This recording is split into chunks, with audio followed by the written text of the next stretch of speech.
আমি আমার ভাইয়ের জন্মদিনে গেছিলাম, ওখানে গিয়ে দেখি সবাই তো বেলুন ফুলাচ্ছে, আমিও তার সঙ্গে বেলুন ফুলিয়ে নিলাম। দেখতে পাচ্ছ আমি বাজছি, আমার একটা ছোট বোনও দেখতে পাচ্ছ বেলুন ফুলাচ্ছে, কিন্তু ফুলাতে পারছে না, চেষ্টা করছে। দেখো আমি এখন বেলুন ফুলাচ্ছি আর বাজছি। দেখো বেলুন ফুলাতে আমার তো খুবই ভালো লাগছে। সবাই ভাইকে আশীর্বাদ করেছিল, তাই আমিও করছি। দেখতে পাচ্ছ ধান দুব্বো পায়েস খাবিয়ে ভাইকে আশীর্বাদ করলাম।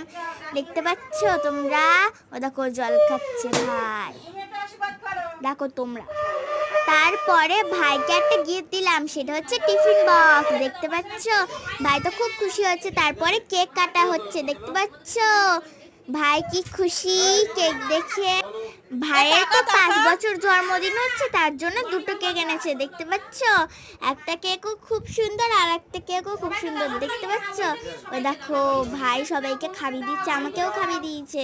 দেখো ওই ছোট বোনকেও খাইয়ে দিচ্ছে, দেখো ওই বোনটাও খাচ্ছে, আবার ও খেয়ে নিচ্ছে। দেখো তোমরা, ওকে তো কেউ খাইয়ে দিচ্ছে না, তাই ও নিজে নিজেই খেয়ে নিচ্ছে। দেখো ও কাটছে আর খেয়ে নিচ্ছে।